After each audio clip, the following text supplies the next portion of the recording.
जिस तरह जीवन एक सत्य है, ठीक प्रत्येक व्यक्ति को भी यही भली भांति पता है कि मृत्यु भी एक ऐसा सत्य है जिसे कोई जितना मर्जी झुठला दे, परंतु इसे बदला नहीं जा सकता। कहने का अर्थ है कि जिसने इस पृथ्वी पर जन्म लिया है उसे एक न एक दिन अपने प्राणों की आहुति देनी पड़ती है। इस बारे में हम में से बहुत से लोगों ने कई बार अपने बड़े बुजुर्गों से कहते सुना होगा कि मृत्यु के बाद शरीर की आत्मा 13 दिनों तक अपने घर में रहती है। मगर ऐसा क्यों?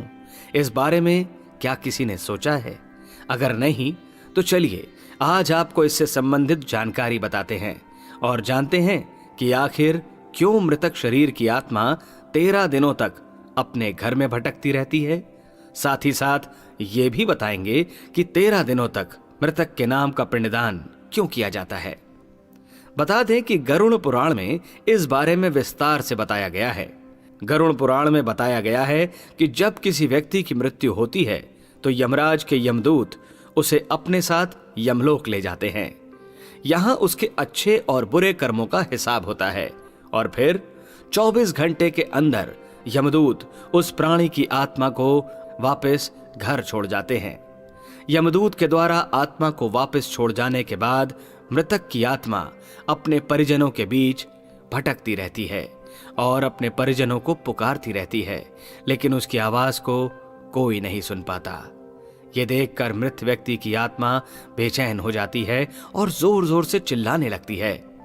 इसके बाद आत्मा अपने शरीर के अंदर प्रवेश करने की कोशिश करती है, लेकिन यमदूत के पास बंदिश होने के कारण वह मृत शरीर में प्रवेश नहीं कर पाती। इसके अलावा गरुड़ पुराण की माने तो जब यमदूत आत्मा को उसके परिजनों के पास छोड़ जाते हैं तो उस समय उस आत्मा में इतना बल नहीं होता कि वो यमलोक की यात्रा तय कर पाए। गरुड़ पुराण के अनुसार किसी भी मनुष्य के मृत्यु के बाद जो 10 दिनों तक मकिया जाता है उससे मृतक आत्मा के विभिन्न अंगों की रचना होती है और जो 11वें और 12वें दिन पिंडदान किया जाता है उससे मृतक आत्मा रूपी शरीर का मांस और त्वचा का निर्माण होता है और जब 13वें दिन 13वीं की जाती है तो उस दिन मृतक के नाम का पिंडदान किया जाता है। उसी से ही वो यमलोक तक की यात्रा तय करते हैं। अर्थात मृत्यु के बाद मृत्यु के नाम का जो पिंडदान किया जाता है उसी से ही आत्मा को मृत लोक से यमलोक तक यात्रा करने का बल मिलता है। इसलिए ही गरुड़ पुराण में बताया गया है कि जब किसी मनुष्य की मृत्यु हो जाती है तो उसकी आत्मा 13 दिनों तक अपने परिजनों के पास घर में भटकती रहती है और उसके बाद आत्मा मृत लोक से यमलोक की ओर निकल पड़ती है, जिसे पूरा करने के लिए उसे 12 महीने यानी कि 1 साल का वक्त लगता है।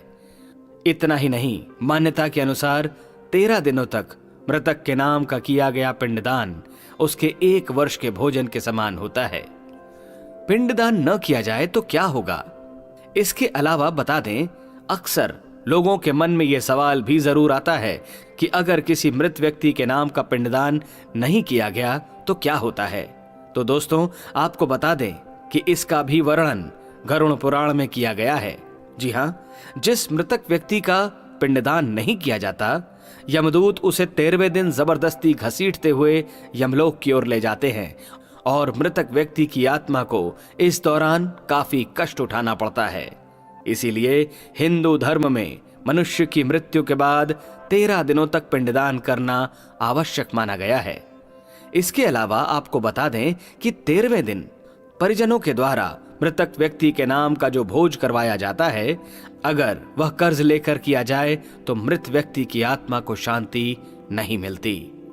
इतना ही नहीं, गरुड़ पुराण में यह भी बताया गया है कि जो व्यक्ति जीवित रहते हुए अच्छे कर्म करता है, मृत्यु के बाद उसकी आत्मा को यात्रा के दौरान यमदूत कोई कष्ट नहीं देते और जो व्यक्ति बुरे कर्म करते हैं उसकी आत्मा को यमदूत यात्रा के दौरान कई यातनाएं देते हैं और आत्मा को कई कष्ट भोगने पड़ते हैं।